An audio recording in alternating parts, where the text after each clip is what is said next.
Olá, meus amados irmãos e amigos, eu sou o pastor Ricardo Feres, da Igreja Evangélica de Pinheiros. Nesse mês de outubro, dia 23, nós estamos completando 50 anos da nossa igreja, desse ministério. E aqui nós temos pregado a palavra de Deus. E hoje temos visto um cenário no nosso país muito dividido, polêmico e assuntos que têm invadido as mídias sociais. E nós temos um quadro que se chama Assuntos Espinhosos. E para começar nele, para que você participe conosco, eu quero que você assista esse vídeo que nós vamos passar, preste muita atenção nele, nós já voltamos. Então, eu acho que a gente precisa dividir o bolsonarista do bolsominion.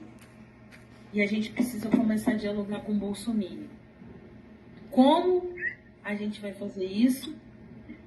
Acho que a gente precisa conversar coletivamente. No mestrado, eu cheguei a falar uma vez que a gente tinha que se filtrar nas igrejas. E outro dia encontrei uma amiga minha que era da igreja na época que eu fui, porque eu fui cristã há 30 anos. Eu já fui até para Jerusalém, se vocês querem saber. O dia que eu contar o que é essa viagem a Jerusalém, o dia que me botarem na televisão para eu contar, eu acabo com o cristianismo no Brasil. E eu falei, amiga, vamos voltar para a igreja, porque hoje eu sou candomblessista.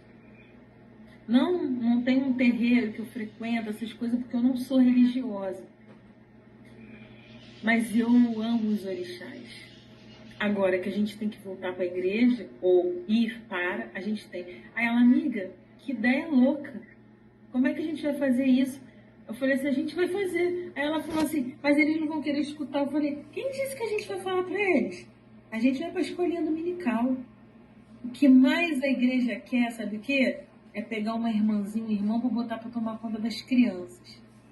Existem lá, enquanto eles estão no culto, uma sala de aula cheia de crianças. Aí tu vai pegar a Bíblia mesmo, a Bíblia.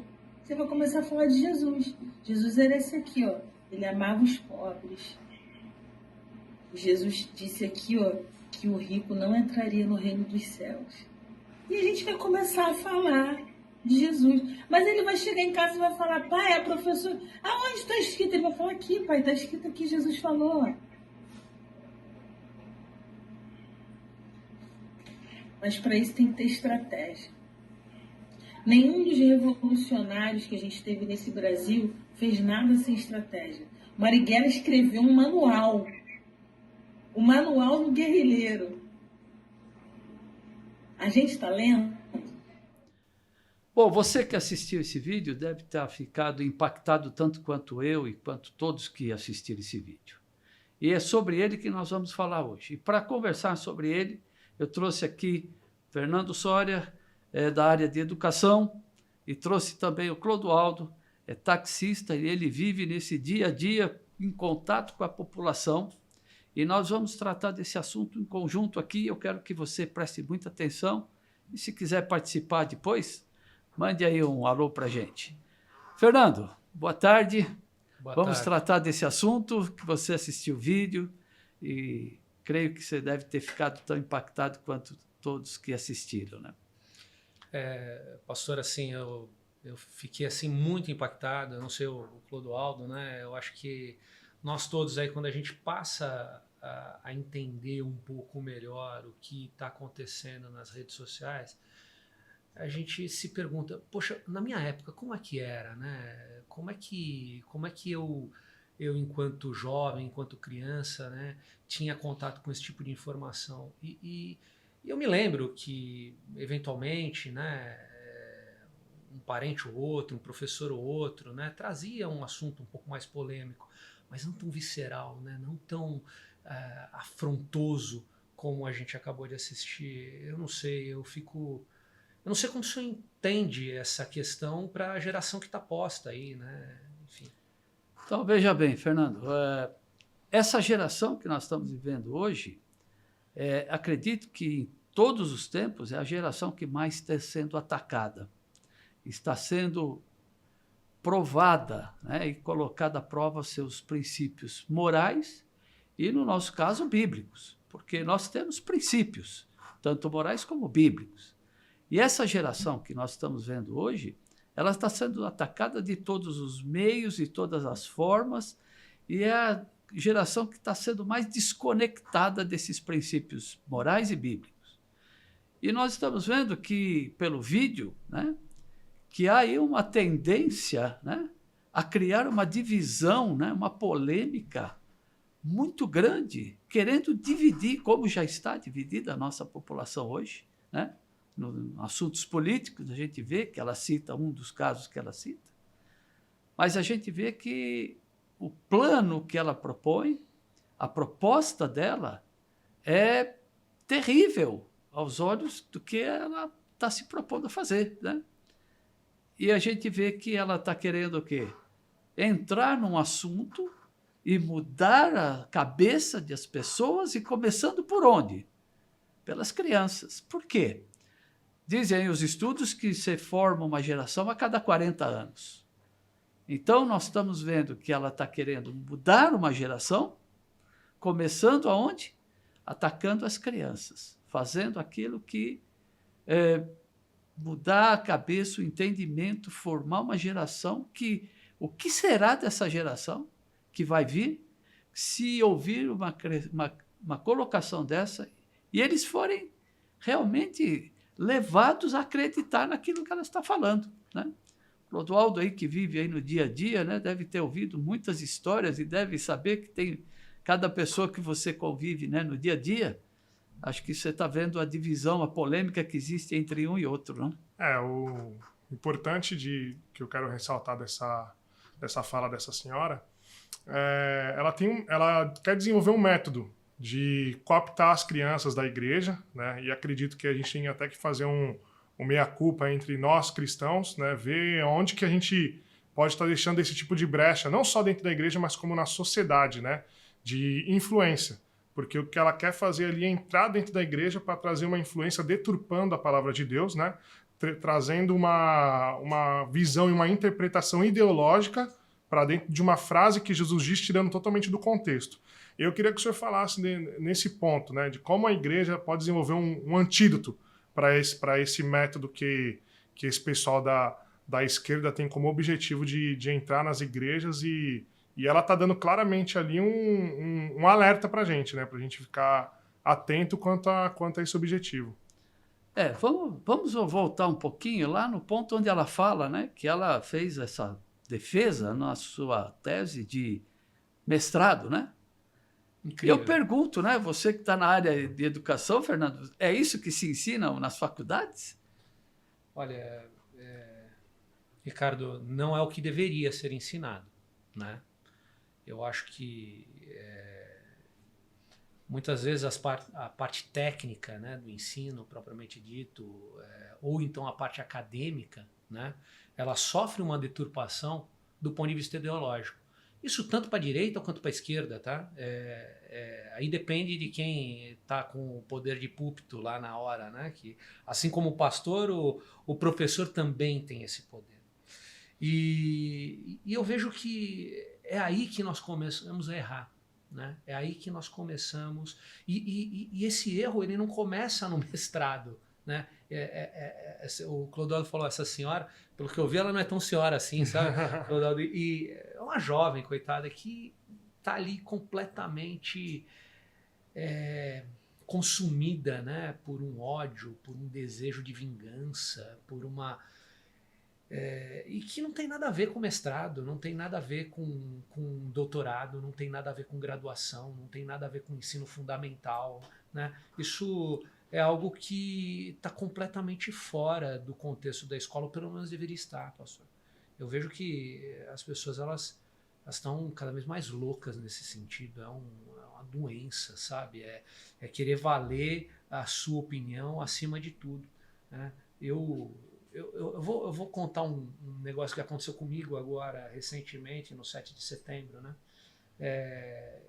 Eu participo do grupo do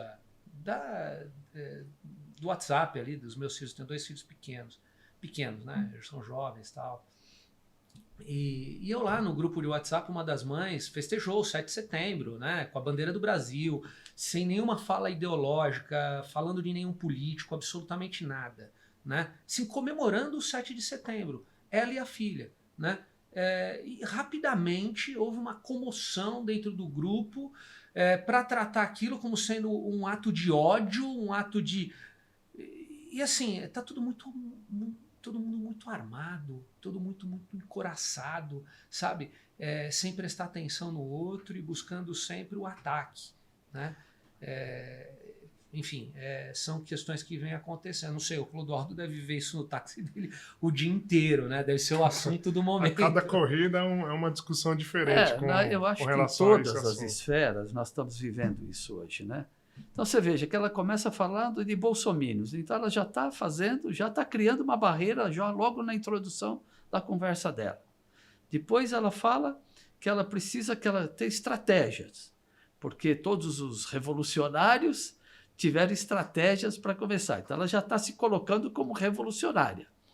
E aí depois ela fala da estratégia que ela vai usar, que é a religião. E aí é que eu me pergunto, a religião é para isso? Será que a religião foi criada para dividir, para mudar, para levar as crianças para o lado que ela quer levar? Ela se coloca como candomblessista, mas também diz que não frequenta nada, porque também não é religiosa.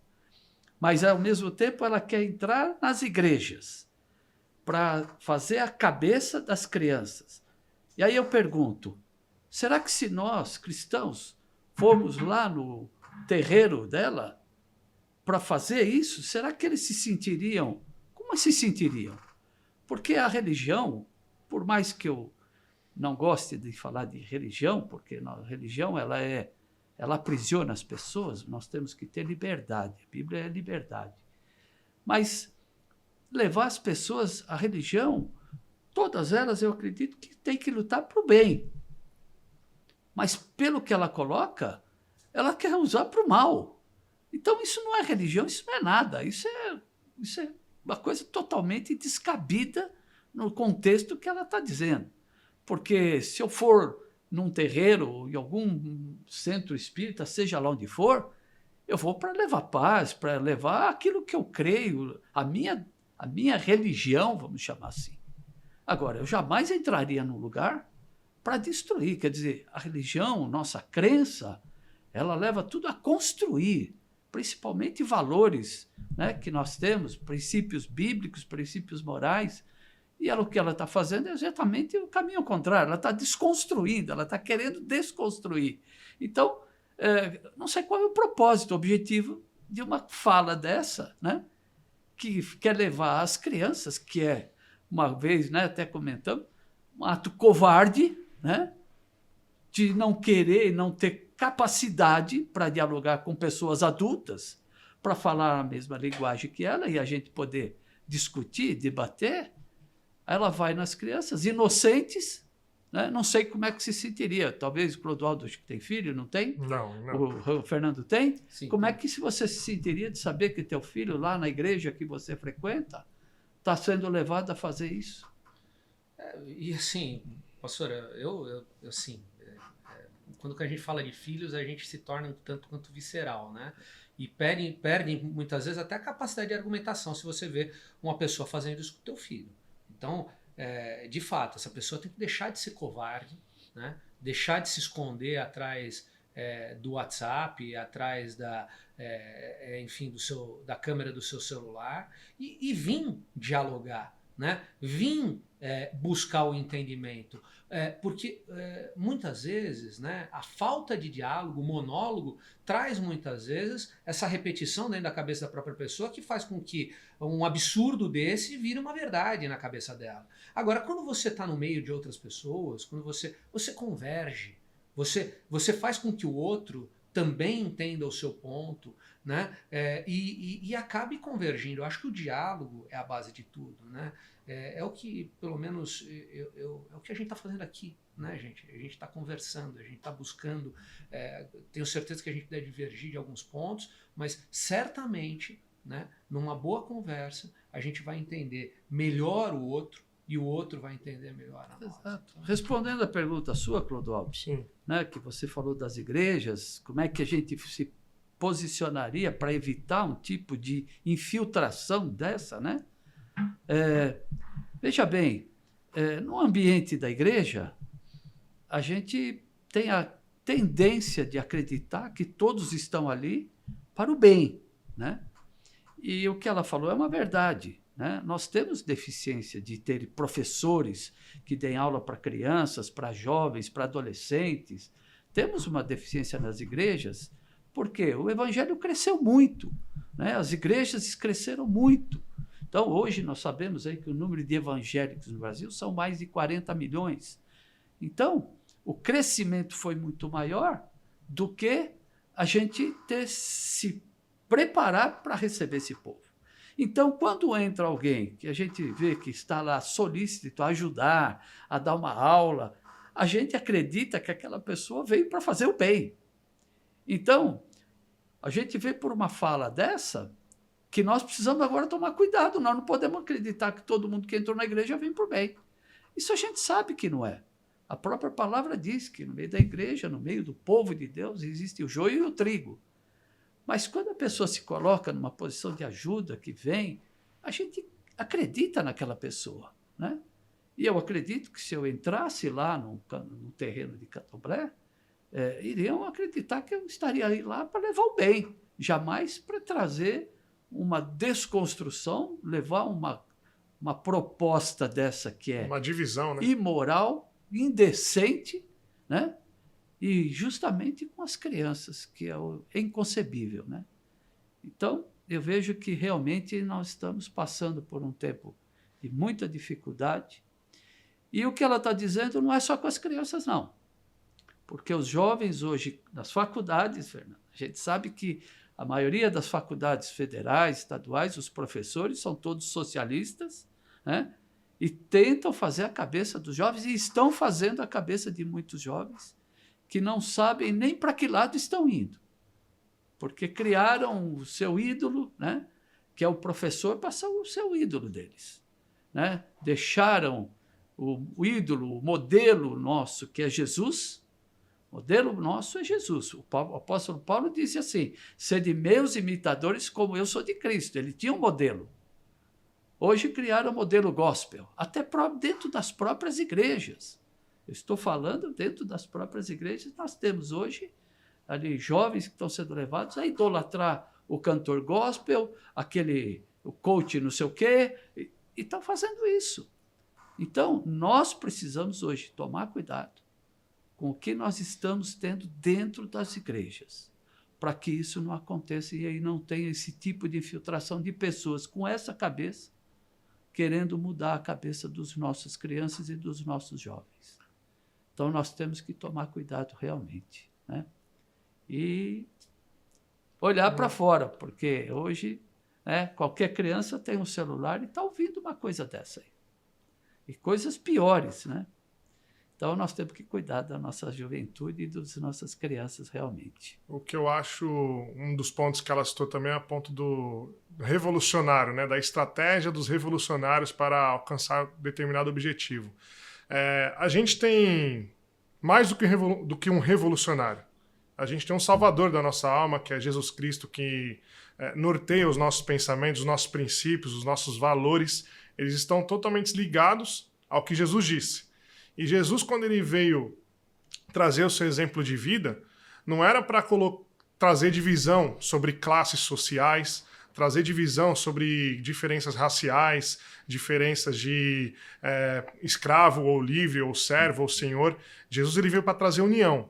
E a gente consegue ver até na própria biografia de Jesus que o motivo pelo qual ele foi morto foi exatamente por não ter começado uma revolução do povo judeu contra o Império Romano.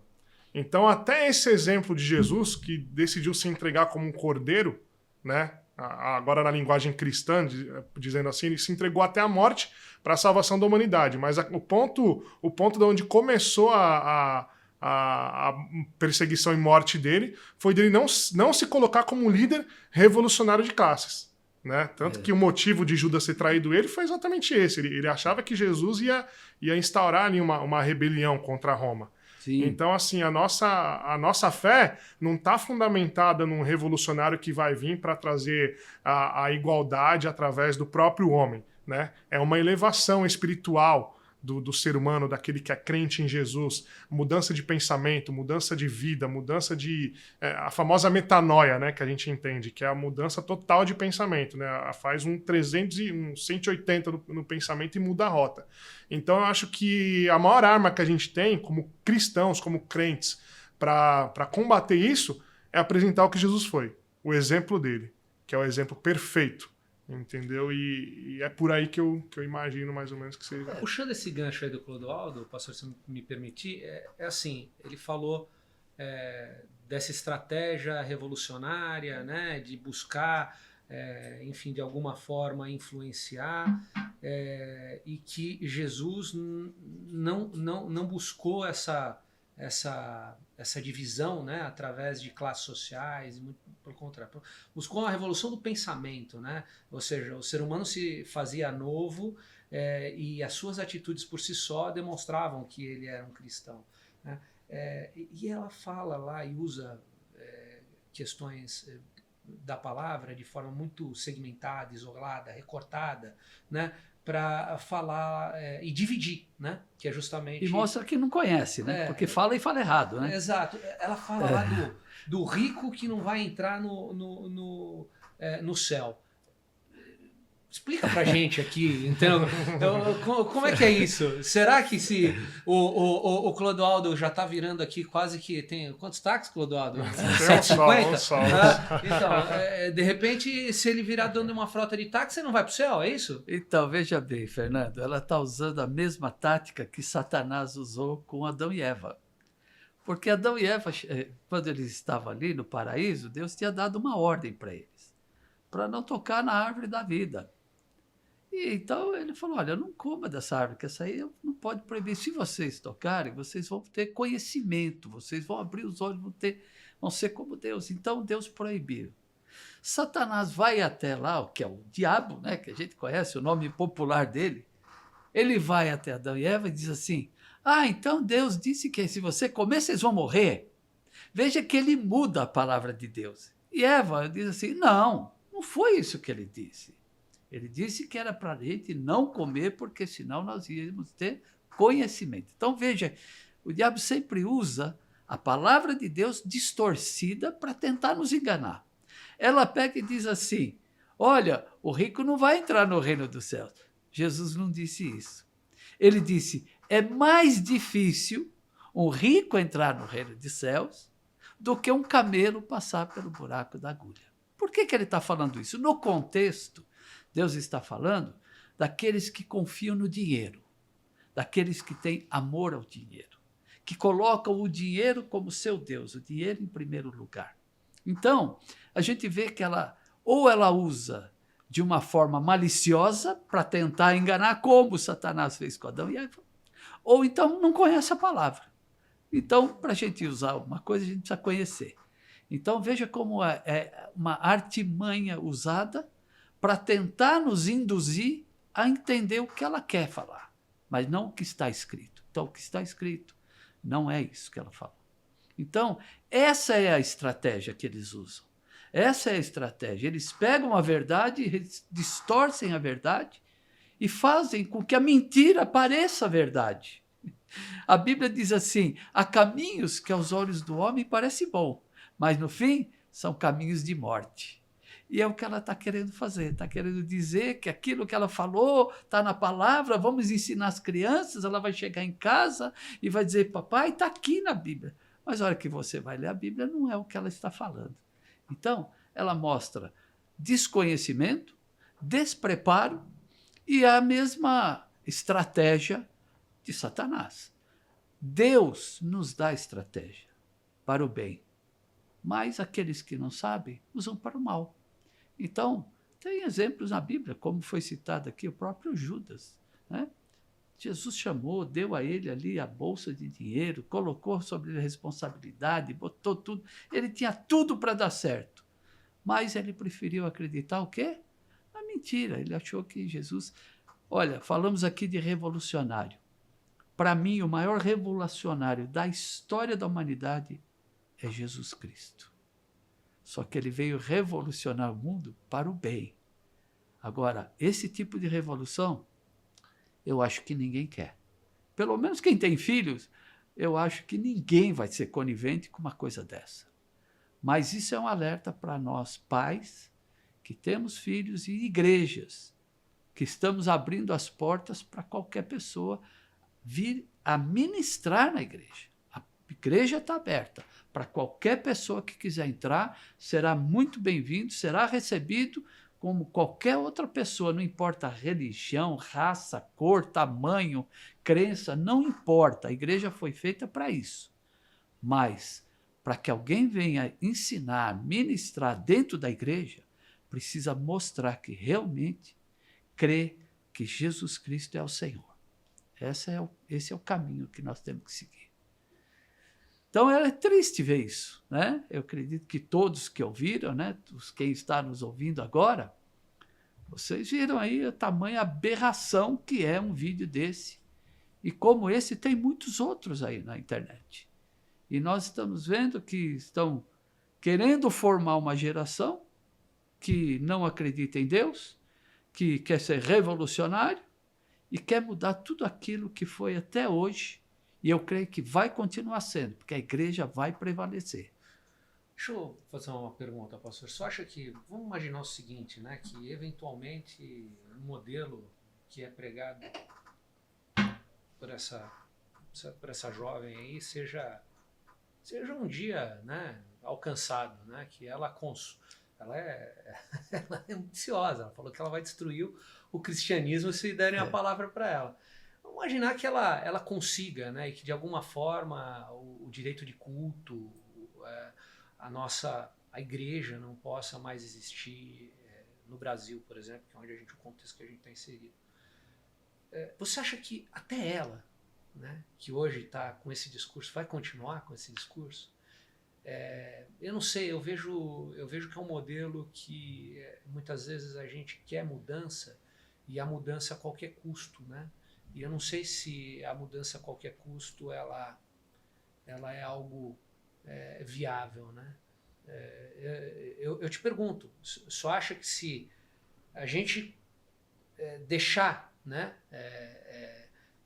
de lado, né, a igreja, se não existir mais a igreja para o aconselhamento das famílias, para o ensinamento dos jovens, para inclusive criar um certo equilíbrio dentro da sociedade, só acho que é uma sociedade que ela se mantém? Fernando, a própria palavra de Deus garante que a igreja jamais vai deixar de existir. Ela pode não existir como templo, né, um local, né, mas ela sempre vai existir. Você vai nos países mais fechados para o evangelho, lá existe uma igreja. Você pode ir na Coreia, pode ir na Arábia, pode ir onde você quiser. Países fechados, Nicarágua, existe uma igreja mesmo lá. Com a perseguição que está tendo agora? Existe uma igreja. É num lugar escondido, é numa casa de alguém, ele se reúne à noite, em algum lugar, a igreja. Por quê? Na Bíblia diz assim, as portas do inferno não prevalecerão contra a igreja do Senhor. Então, ela vai existir sempre. Pode vir qualquer perseguição, pode vir o que é, pode ser que a gente não tenha mais um templo para ir lá se reunir, mas ela vai existir na casa, na gruta, lá no meio do mato, ela vai continuar existindo. Vai vir uma perseguição? A própria palavra diz que sim. Então, o que nós temos que fazer é nos preparar para esse tempo que vai vir. Agora, a igreja vai continuar. Você pega países aí, tem um livro aí muito interessante, onde eles não podiam ler a Bíblia. Eles não podiam ter a Bíblia, mas eles conseguiram uma. O que eles faziam?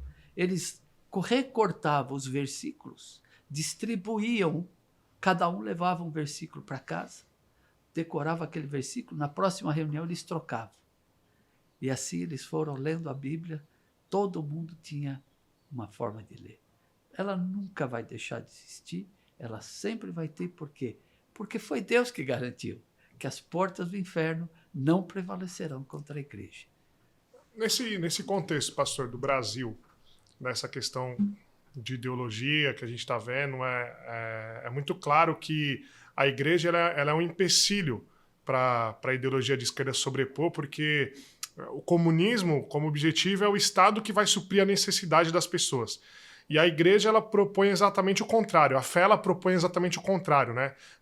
A esperança do cidadão de ter uma vida melhor não está no Estado, no que o Estado pode fornecer, né? E sim numa fé em que Cristo Jesus pode dar algo melhor, um amanhã melhor. Isso se resulta em força de trabalho, né? A pessoa tem ali uma esperança, uma expectativa do amanhã melhor. E a igreja, ela é o lugar onde as pessoas comungam a mesma fé e acrescentam isso dia a dia, umas com as outras.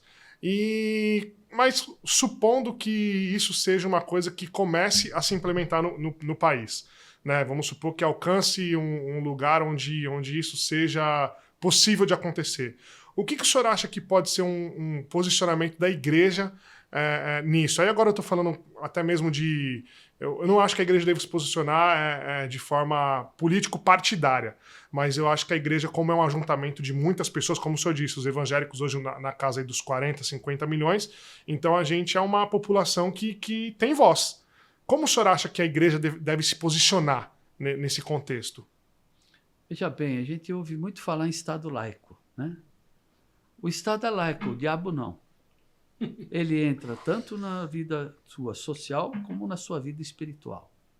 Então, nós temos que saber nos defender do Estado laico, porque o inimigo ele vai entrar em todas as esferas. E hoje o que a gente está vendo é que na política, inclusive agora nessa eleição, né, nós tivemos um avanço de evangélicos eleitos assim de uma forma que nunca tivemos. E eu acredito que essa é a grande força que nós temos hoje para nos defender dessa ideologia que estão querendo implantar. A própria palavra diz que virão dias, que haverá perseguição, que vai ter um monte de coisa. Pode ser agora, pode ser daqui 10 anos, daqui 100 anos, nós não sabemos. Mas nós temos que estar preparados para isso.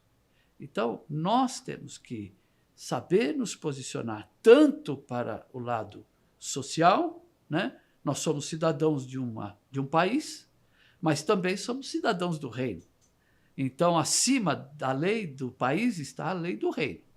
Eu jamais vou fazer alguma coisa que me obrigue em que a lei do reino de Deus me diga que não é para fazer. Então, nós temos que nos posicionar. A igreja tem que se posicionar. Então, eu vejo muita gente criticando pastores que estão dando direcionamento para o seu povo e dizendo para o povo, cuidado, não votem nesse, não façam isso. E tem gente que critica. Mas a hora que isso acontecer, vão dizer, ninguém me orientou. Então, estão orientando como um vídeo desse, querendo nos levar à esquerda. Mas quando a gente fala para a direita, aí eu não posso falar. Então, cadê o direito nosso de liberdade de expressão? Eu tenho o direito de falar a minha opinião. Agora, nós temos um presidente que ele fala da religião. Ele, como pessoa física, ele tem a crença dele. Se amanhã for um outro que tem uma outra crença, nós vamos ter que acreditar e orar por ele da mesma maneira. A Bíblia diz, orai pelos vossos governantes. Então, não é porque ele crê nisso ou aquilo que ele, então, agora vai... Não, ele vai governar o país para todos. Qualquer que seja a religião, qualquer que seja a ideologia, ele tem que crer. Agora, nós, cristãos, temos que nos posicionar. Por quê? Porque nós temos um direcionamento. Qual é o direcionamento? A palavra de Deus. Então, nós não podemos abrir mão da palavra de Deus. É assim que nós vamos nos defender. Agora, não querendo destruir o outro para que ele aceite o que eu sou. Não. Ele tem a vida dele, a religião dele, a crença dele, toca a vida. Mas me deixa eu tocar a minha. Agora, fazer o que estão querendo fazer com as crianças, isso é inadmissível. Inadmissível. Eu acho que isso não é abominável. 2 pontos, pastor, que eu acho que da tua fala. Primeiro, né, o grande revolucionário que é Jesus Cristo, né? Quando você deu o exemplo aí dos versículos circulando em países que são super fechados e esses cultos que acontecem nos lares, escondidos, né? De fato, né? É Jesus que está dentro do coração de cada um, acendendo aquela chama da revolução, porque o cara está colocando em risco a vida dele, a vida da família dele, em alguns casos. É só um grande revolucionário do bem mesmo para poder ir nesse caminho, né? E eu acho que uma outra fala que o senhor trouxe aqui essa questão política também, que eu vejo que é um dogma, que é uma coisa que muitas vezes é colocada como algo que não deveria estar na igreja, assim como é colocado que a ideologia de gênero, a ideologia de política também não deveria ser colocada nas escolas. E eu acho que aí cabe um exame de consciência, né, de cada um. Eu acho que de não votar em nenhum CPF, não acreditar piamente em ninguém. Né? Eu acho que a própria Bíblia traz um pouco disso, né? Maldito homem que confia no homem. Né? Eu não sou muito bom com as palavras quando elas vão para a Bíblia, mas eu acho que a gente não tem que olhar para o CPF de ninguém. Né? Eu inclusive, vi uma live aí, que inclusive falou para um dos candidatos, né, que eu não voto no seu CPF. É isso aí. Eu não voto na sua pessoa. Eu voto nos valores que o senhor representa. Isso aí. Então, são vários assuntos espinhosos, né, que podem ser tratados aqui. Hoje a gente está falando justamente desse vídeo, mas eu acho que é isso, né? O povo de Deus, e não só o povo de Deus, eu acho que todo o povo é de Deus. Ele só não sabe ainda, né? Que seja pelo amor ou pela dor, um dia ele vai encontrar o caminho que ele deve andar, né? E que seja pelo amor, né? E é isso que eu acho que tem que ser pregado aí pelas igrejas como um todo, né?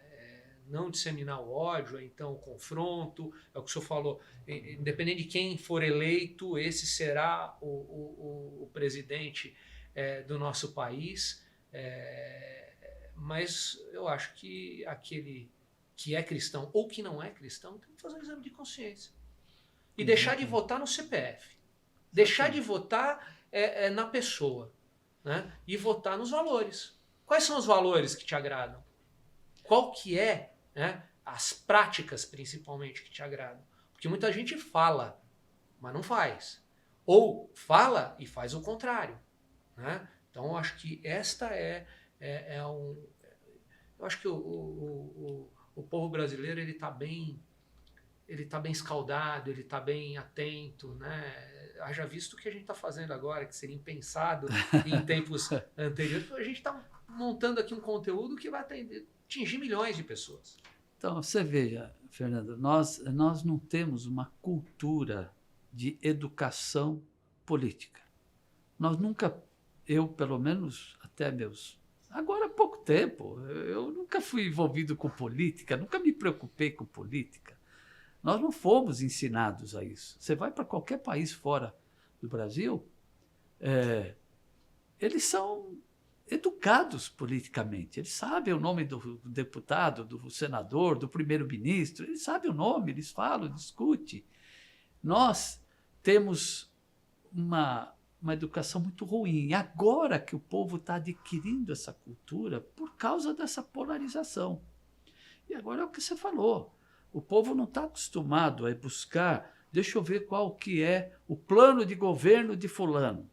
O plano, ele vota pelo nome. Isso aqui, vota no meu tio, porque ele vai arrumar um emprego para a gente. Vota nesse aqui, porque esse aqui é amigo meu. Ou então, por um nome, que já o avô era deputado, o pai foi deputado, o filho é deputado, então eu vou votar nesse cara, porque esse nome já é conhecido.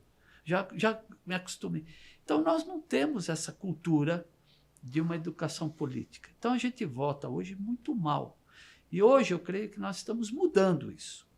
Estamos mudando essa ideia, estamos aprendendo a buscar, mas ainda existe uma ignorância, no bom sentido, não é pejorativo, do povo em escolher o seu candidato.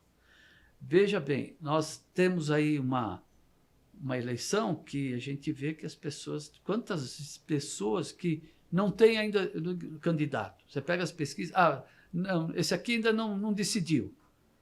Quer dizer, você está Os indecisos, Os né? indecisos. Você está na porta da eleição ali, eu ainda não sei em quem votar. Aí chega alguém e fala, pega aqui. Ele pega, vou votar nesse, e vota. Não sabe nem quem. Então, nós precisamos aprender.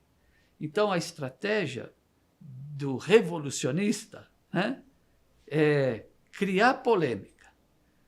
Existe o estrategista para o bem e para o mal. Jesus, ele era tão revolucionário que ele chegava e dizia assim, olha, agora você vai ter que amar os seus inimigos. Olha, ora pelo teu inimigo. Olha, se o teu inimigo pedir para cá minha mamilha, vai 2 com ele. Quer dizer, esse tipo de revolução é o que Jesus quer de nós. Agora, não esse tipo de coisa que estão se apresentando, querendo destruir. Jesus não, ele veio revolucionar, trazendo coisas novas, coisas boas para nós, mudar a nossa maneira de agir, a nossa maneira de pensar. A Bíblia lá no livro de Romanos diz assim, olha, se você estiver bravo, não vai buscar vingança. Diz assim, minha é a vingança. É Deus dizendo, deixa que eu me vingo por você. E às vezes a vingança de Deus, sabe qual é? Amar aquela pessoa até ela entender que ela precisa mudar a maneira dela de pensar, de falar, de agir. E aí você fala assim, poxa, mas eu era meu inimigo, mas agora ele vai passar a teu amigo, porque agora ele entendeu o meu plano. Então, esse tipo de desconstrução é inadmissível, né? Em qualquer país, em qualquer cultura, em qualquer religião. Isso não é que vai levar um país ao progresso e ordem e progresso. Né? Então, é realmente lamentável. Eu acho que os nossos aí, assistentes deu para entender um pouquinho, né, do nosso drama que nós estamos vivendo diante de um vídeo desse. Eu acho que você entendeu o que nós estamos querendo trazer para você. É um esclarecimento do que nós estamos vivendo hoje nas mídias aí. Então, nós não estamos querendo dividir. Eu quero deixar aqui para você, a nossa igreja, ela está aqui para unir e para fazer com que mais pessoas, entendam o plano revolucionário de Jesus para a minha e para a tua vida. Se você vier aqui, você vai ter certeza de que você vai ver os teus filhos, as tuas crianças sendo ensinadas. Não nisso que está aí. A Bíblia diz, ensina a criança no caminho que ela deve andar. E quando ela for velha, jamais se desviará dele. Essa é a nossa posição. Nós vamos continuar ensinando as nossas crianças baseada e fundamentada nos princípios morais e bíblicos. E essa é a nossa missão, de levar mais pessoas a conhecer o Evangelho, a estratégia de Jesus, do revolucionário que foi Jesus Cristo, para a minha, para a tua vida e para a tua família. Então você está convidado a vir nos conhecer. Dia 22 de outubro, 19 horas, nós vamos ter um culto de nossa celebração do nosso Jubileu de Ouro. E você será muito bem-vinda, seja qual for a tua crença, a tua religião, a tua posição política, social, teu nível social. Para nós, pouco importa. O que importa é que você seja abençoado e abençoada. Obrigado pela participação. Fernando, obrigado. Se você quiser deixar o recado aí para os nossos espectadores aí. Bom, eu agradeço muito ter sido concedido esse espaço aqui para a gente debater. Eu acho que o diálogo, acima de tudo, é o que vai fazer com que a gente possa se posicionar melhor, para que a gente possa ser muito mais assertivo nas nossas colocações e para que também a gente tenha uma convergência, né? Principalmente na nação brasileira, que está tão dividida nesse momento.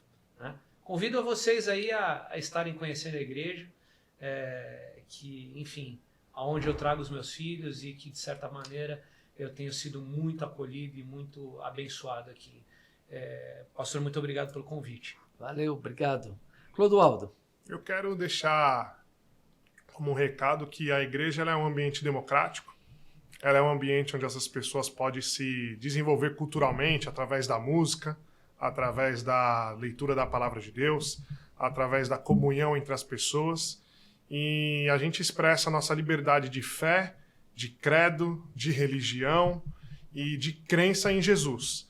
E esse lugar vai continuar sendo um lugar democrático e um lugar onde as pessoas vão compartilhar a vida em Cristo Jesus através do seu Espírito. Então, muito obrigado por essa oportunidade, que a gente possa nos encontrarmos aqui, que você venha aqui, seja bem acolhido e muito bem recebido. Assuntos espinhosos. Te vejo no próximo programa. Deus abençoe você.